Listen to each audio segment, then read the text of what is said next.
प्रिय छात्रों, सुप्रभातम। आज हम व्याकरण में अव्यय पद पढ़ेंगे। अव्यय पद बोर्ड परीक्षा प्रश्न पत्र में 3 नंबर के अव्यय पद आते हैं। तो कौन कौन से वो अव्यय पद हैं जो कि रिक्त स्थान पूर्ति के लिए अपने को दिए जाते हैं? तो आपको बोर्ड में रिक्त स्थान कॉलम में 3 अव्यय पद पढ़ने होंगे। ऊपर मंजूषा में 4 अव्यय पद दिए हुए होंगे। तो आपको अव्यय पदों का अर्थ मालूम होना चाहिए। तो उसके आधार पर ही आप अर्थ निकाल करके संबंधित वाक्य में आप रिक्त स्थान पूर्ति कर पाएंगे।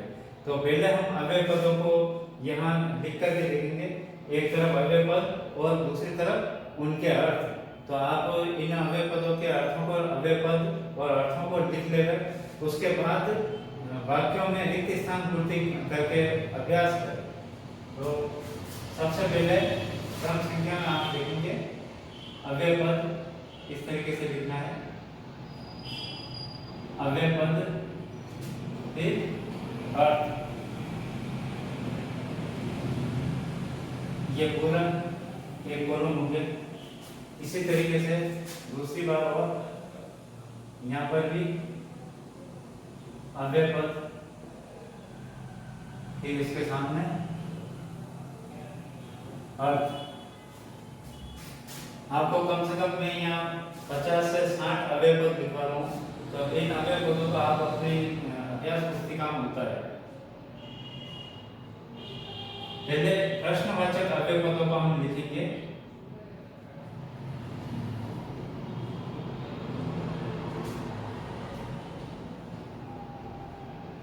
कदा अर्थ होगा कब, वह यानी कहाँ,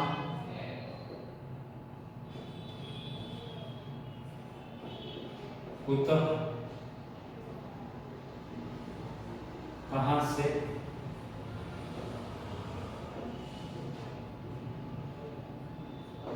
किमर्थम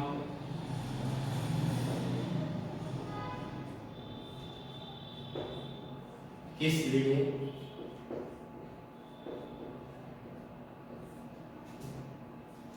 कति,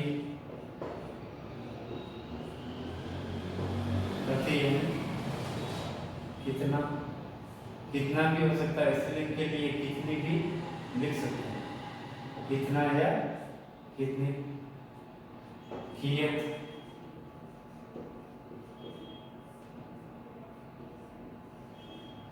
कियत का भी कितना।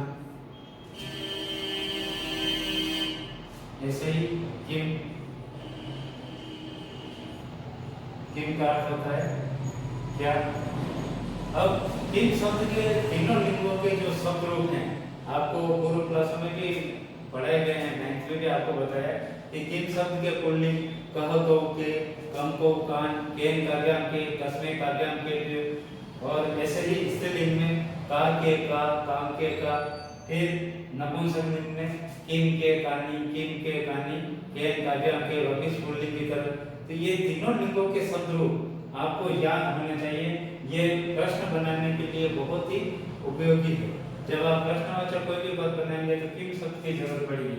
उसके अलावा ये सभी जो प्रश्न ऐसे ही जैसे कोई विशेषण संबंधी है तो कीदृशः पुल्लिंग में, तो कीदृशः यानी कैसा। फिर स्त्रीलिंग में कीदृशी,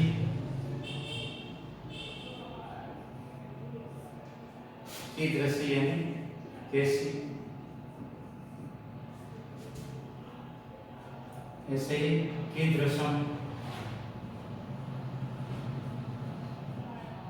कीदृशम यानी कैसा।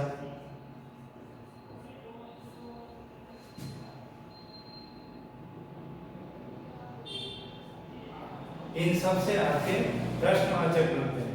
अब हम आगे और भी जैसे यदा, यदा यानी जब, तदा यानी तब, अधुना,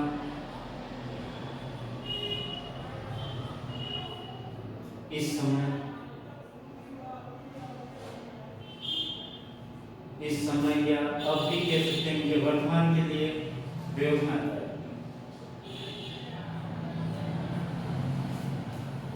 जैसे संप्रति,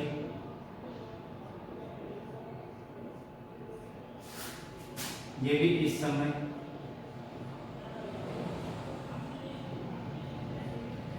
या फिर अब, ये वर्तमान का अर्थ ही बताने के लिए। ऐसे ही इदानीं,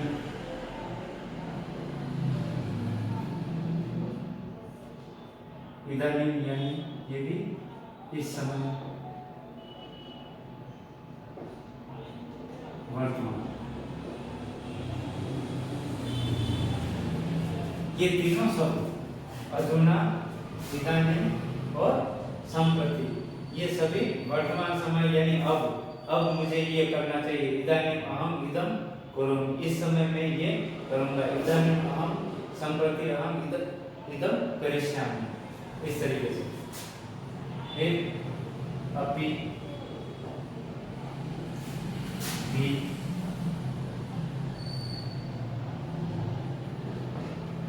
यादृशः,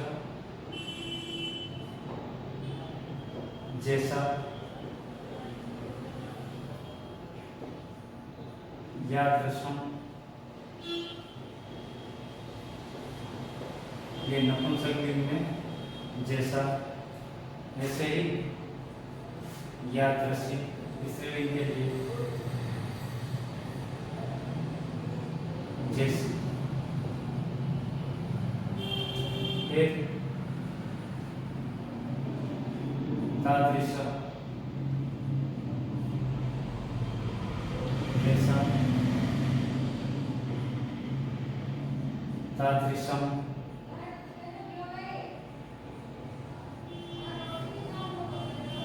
ये भी जैसा। फिर तादृशी,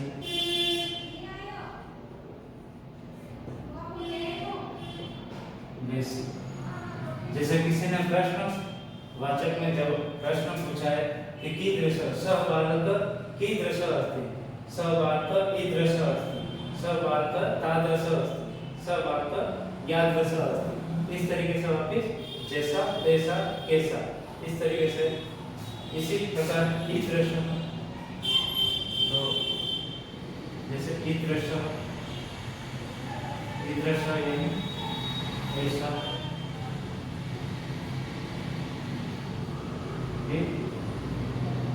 ईदृशी, ऐसी,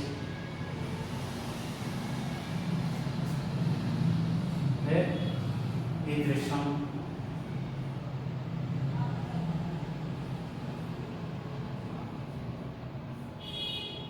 ऐसा।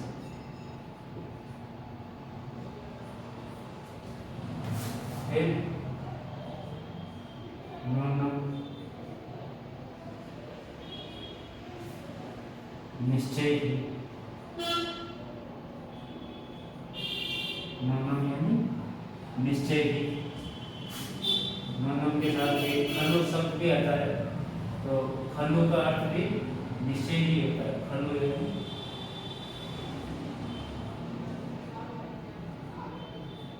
खलु का अर्थ भी होगा निश्चय। इस तरीके से यहाँ पर आपके 27 अव्ययपद हो गए। फिर आगे और अव्ययपद,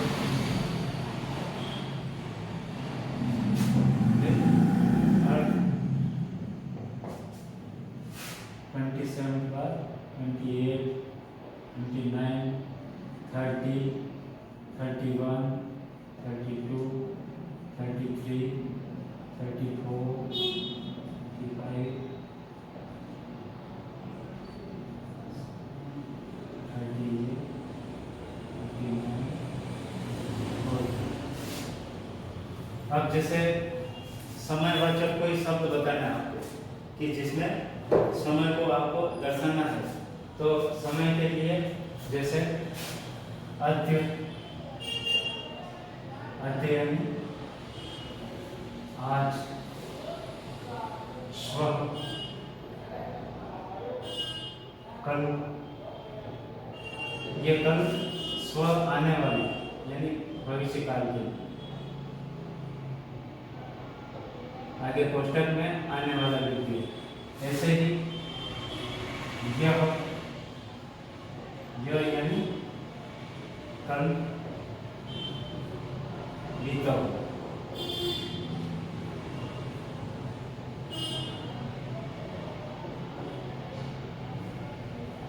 ऐसे ही परस्व,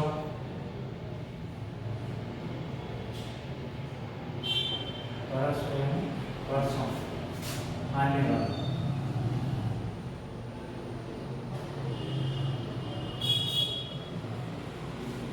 ऐसे ही परह्य,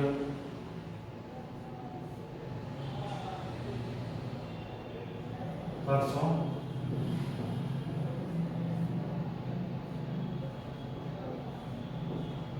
बीता हुआ।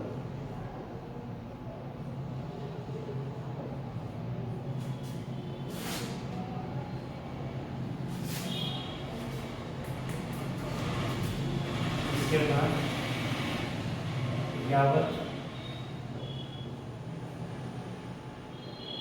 यावत यानी जितना,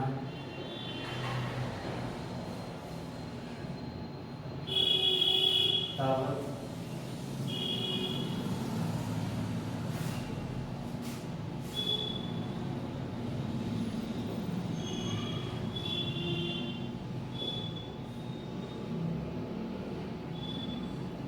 जितना या जब तक।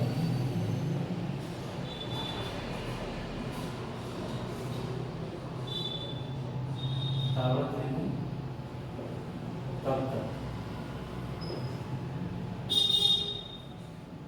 यदा तदा जब तक।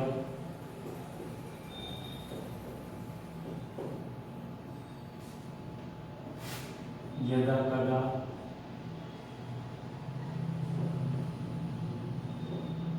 जब कभी।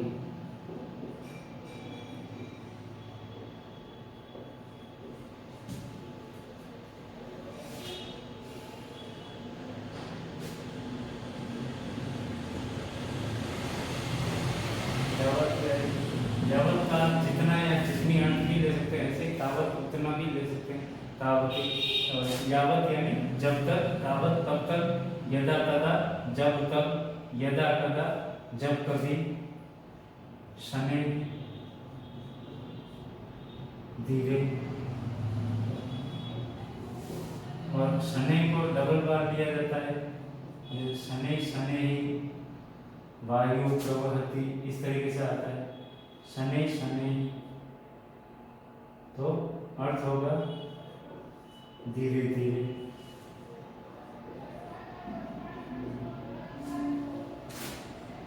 पूरा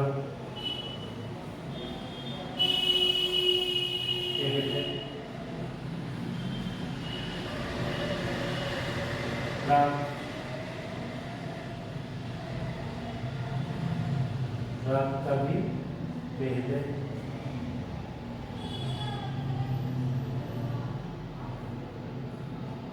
वही,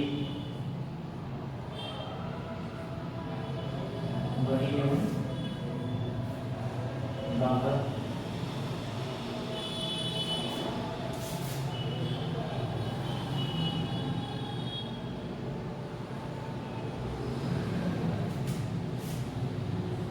अतः नीचे।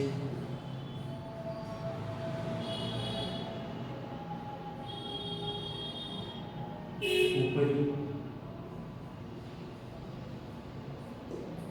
ऊपरी यानी ऊपर। यहाँ आपके 43 हो गए, ये और लिख देते हैं। ऊपरी, ऊपरी,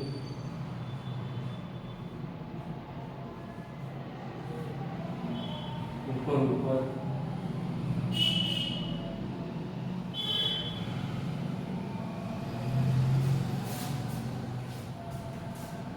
ऐसे एक क्रम और 45 अधो अधो,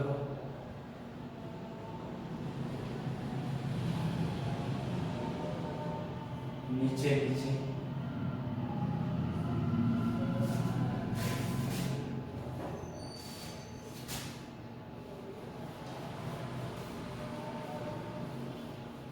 इन सभी अव्यय पदों को आप अपनी कॉपी में बढ़िया तरीके से लिखें और फिर इन पर आधारित वाक्य बनाने के, क्योंकि कोई भी हिंदी से संस्कृत वाक्य बनाते समय, अनुवाद करते समय बिना अव्यय पदों के किसी वाक्य की पूर्ति नहीं होती है।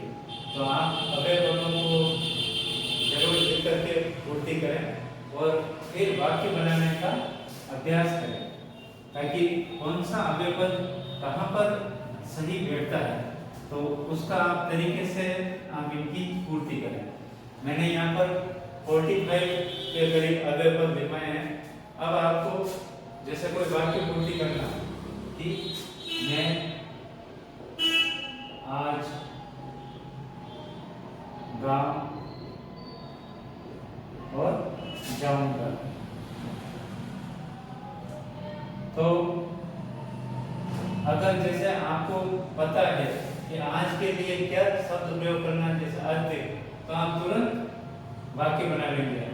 मैं यानी अहम के अद्य ग्रामम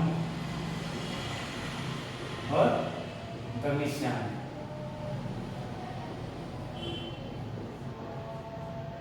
तो यहाँ पर ये आपके अव्यय पद की पूर्ति होगी। ऐसे ही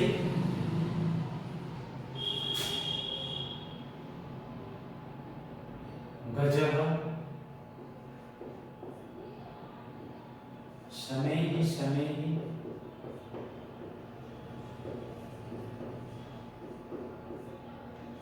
चलती। अब आपको अगर शनैः शनैः का अर्थ मालूम है तो तुरंत आप वाक्य की पूर्ति कर लेंगे रिक्त स्थान में। ये एक नंबर पर हाथी धीरे धीरे चलता है, गांव के बाहर पीपल का वृक्ष है, गांव के बाहर पीपल का वृक्ष है, तो ग्रामात् बहिः पीपल वृक्षः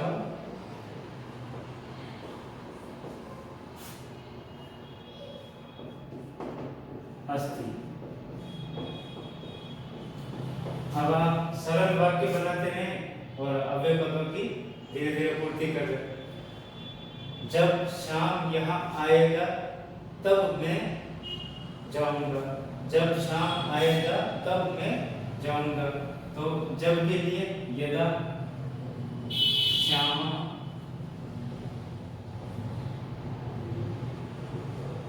आगमिष्यति यानी आएगा, भविष्य काल में देगा इसको। यदा, जब, तो यदा के साथ तदा का ही प्रयोग होगा। यदा श्याम आगमिष्यति तदा अहम और गमिष्यामि, तब मैं जाऊंगा। ये वाक्य होती है। जब शाम यहाँ आएगा तब मैं जाऊंगा। ऐसे ही आपको और वाक्य बनाने हैं, तो एक दो और वाक्य मैं बना देता हूँ। वृक्ष के नीचे वृक्षस्य अधः, अब ये के नीचे आ गया, अधः यानी के नीचे, ये अधः लिखा हुआ। तो वृक्षस्य अधः वन्य पशु, तो जंगली जीव जंतु, तो वन्य पशवः बहुजन्य तिष्ठन्ति, बैठते हैं।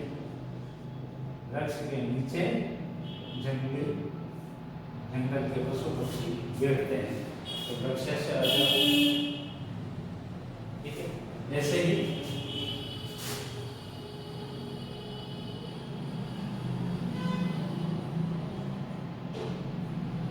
यावत, यावत यानी जब तक या जितना, दोनों अर्थ। तो यावत सः अत्र तिष्ठति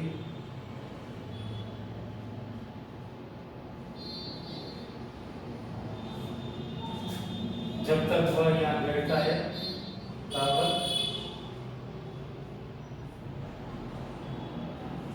अहम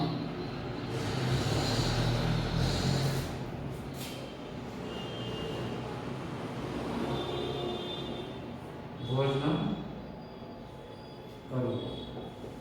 तब तक मैं भोजन, जब तक वह यहाँ बैठता है तब तक मैं। अब यहाँ पर अत्र भी अव्यय पद है। अत्र, यहाँ, यत्र, जहाँ, तत्र, वहाँ, उत्र, कहाँ, ये सभी। आप कहाँ से आते हैं या तुम कहाँ जा रहे हो, तुम कहाँ जाते हो, तुम कहाँ जा रहे हो। तो त्वम कुत्र गच्छसि, तुम कहाँ जा रहे हो, ये प्रश्नवाचक अव्यय है। तुम कहाँ से आते हो, त्वम कुतः और आगच्छसि।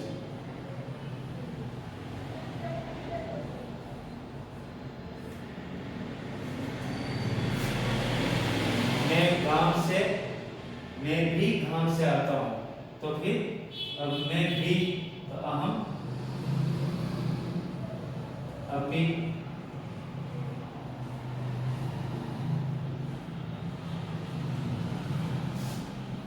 ग्रामात्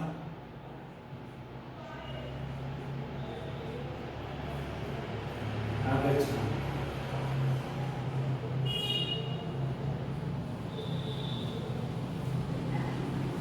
मैं भी गांव से आता हूं। तुम्हारे पास कितने रुपए हैं, तो कितने के लिए कियत का प्रयोग करें। कितनी राशि है, तो कीर्ति धन संपत्ति अस्ति। तुम्हारे पास कितनी राशि है, तब कहते कीर्ति संपत्ति अस्ति। जैसे आपको और भी,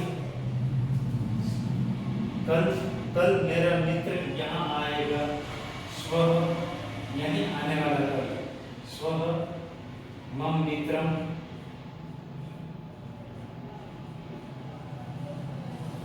अत्र और आगमिष्यति।